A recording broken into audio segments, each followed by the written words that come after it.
Wilt thou go into the wilderness further, and die there of thirst and hunger? Wilt thou go down into Egypt, back to all the cruelties of that benighted land? Whither wilt thou go?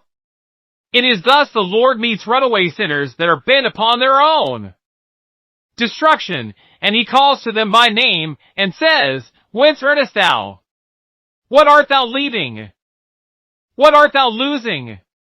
What art thou rejecting? What art thou turning thy back upon? And whither wilt thou go? What can be the end of such a life as thine? Whither can it carry thee but to destruction? Whither wilt thou go by this course of desperate sin? Canst thou face the eternal, and the judgment seat, and the curse that withers the ungodly? Whence camest thou? And whither wilt thou go? It is thus, I say, that the covenant angel met with many of us, when he aroused our consciences and made us pause in our headlong rush of sin. Some of us heard the warning voice long years ago, and we can never forget it. The call rings in the chambers of our memory even now. It is thus that the Lord met with some of you a short time since, and you are at this moment filled with gratitude for the interposition. I believe that this morning the Lord will thus meet with some who are in this congregation, whom I know not, but whom he knows right well, for his eye is resting on them now, and his voice is speaking to them through my voice. Like as he said of old, Hagar, Sarai's maid, whence earnest thou? And whither wilt thou go? So doth he speak at this hour, and ask you why you are bent upon destroying your own souls.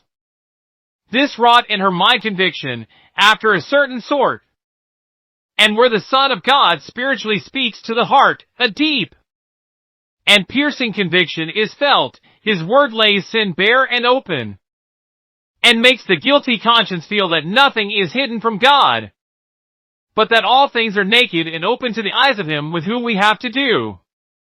As when the butcher hangs up the body of a beast, and with a stroke lays bare the heart and inwards of the creature, so with a single word the angel of the covenant reveals the heart of Hagar. Thus also the convincing Spirit deals with the sinner, and lays him bare even to the backbone, till all the secrets of his soul are revealed. And he cries, Thou God sayest me, the word of the Lord, by revealing the thoughts and intents of the heart, proves its own divine origin to him who feels its operation. And thus God himself is made known as speaking by the word. When he had thus wrought conviction in her, the angel who had found Hagar next gave her an exhortation. He said to her, Return unto thy mistress, and submit thyself under her hands. A hard message, as it seemed to her in her pride, no doubt. Return, however hard the way, submit thyself, however humiliating the deed. Hagar is not spared. The angel puts his words very plainly.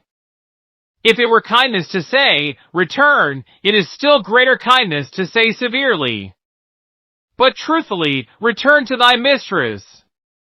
Mark, not to thy master only, but to thy mistress.